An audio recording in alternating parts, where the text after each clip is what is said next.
આજે હું તમારી સાથે શેર કરીશ મકાઈના વડાની રેસીપી। મારી રેસીપી તમને ગમતી હોય અને હજુ સુધી સબસ્ક્રાઈબ ન કરી હોય તો લાઈક, શેર અને સબસ્ક્રાઈબ કરજો। એકદમ ટેસ્ટી અને ખાટા મીઠા મકાઈના વડા બનાવવા માટે 3 કપ જેટલો મકાઈનો લોટ લઈશું। 4 ચમચી જેટલો ઘઉંનો લોટ લઈશું। હવે તેમાં સ્વાદ પ્રમાણે મીઠું એડ કરીશું। 2 ચમચી જેટલું ધાણા જીરું પાવડર લઈશું અને ચપટી હળદર એડ કરીશું। તીખાસ પ્રમાણે લાલ મરચું એડ કરીશું અને અડધી ચમચી જેટલો અજમો આ રીતે મસળીને તેમાં એડ કરીશું। 2 ચમચી જેટલા સફેદ તલ એડ કરીશું અને 3 ચમચી જેટલા આદુ લસણ મરચાંને આ રીતે ક્રશ કરીને એડ કરીશું। તેમાં અડધી ચમચી જેટલો આચાર મસાલો એડ કરીશું અને અડધો કપ જેટલો સમારેલો ગોળ એડ કરીશું અને 3 ચમચી જેટલું તેલ લઈશું। બધી જ વસ્તુને સરસ રીતે મિક્સ કરી લઈશું। બધી જ વસ્તુ સરસ રીતે મિક્સ થઈ જાય પછી તેમાં આપણે લીલા ધાણા એડ કરીશું। હવે તેમાં થોડું થોડું દહીં એડ કરીશું અને લોટ બાંધી લઈશું। ગોળ અને દહીંનો ટેસ્ટ અહીં એકદમ સરસ લાગશે અને આ વડાને એકદમ ટેસ્ટી બનાવશે। આ રીતે આપણે લોટ બાંધી લઈશું, બહુ ઢીલો નહીં અને બહુ કઠણ પણ નહીં। હવે તેને ઢાંકીને 10 મિનિટ માટે રેસ્ટ આપીશું। 10 મિનિટ બાદ આપણે તેમાંથી વડા બનાવી લઈશું।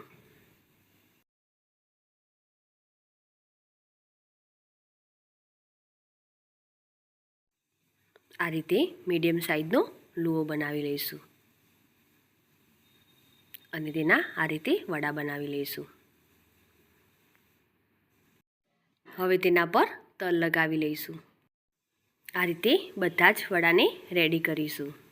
તો બધા જ વડા આપણે આ રીતે બનાવી લીધા છે। હવે તેને આપણે તળી લઈશું।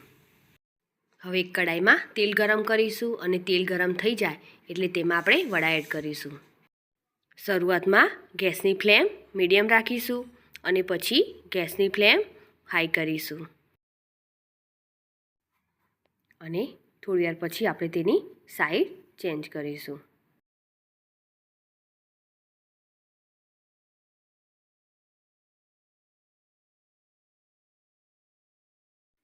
વડા સરસ રીતે ક્રિસ્પી થઈ ગયા છે અને તેનો કલર પણ સરસ એવો બદલાઈ ગયો છે। હવે તેને આપણે બહાર કાઢી લઈશું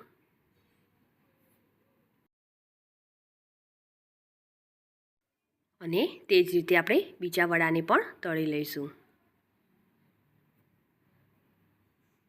તો તૈયાર છે એકદમ ટેસ્ટી અને ખાટા મીઠા એવા મકાઈના વડા।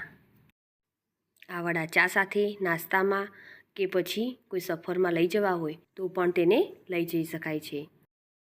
આ વડા બહારથી ક્રિસ્પી અને અંદરથી એકદમ સોફ્ટ બને છે। મારી આ રેસીપી તમને ગમી હોય તો લાઈક કરી અને શેર કરજો। સાથે જ મારી ચેનલ સબસ્ક્રાઈબ કરી બાજુ આપેલ બેલ આઇકોન પ્રેસ કરજો જેથી નવી રેસીપીના અપડેટ તમને મળતા રહે।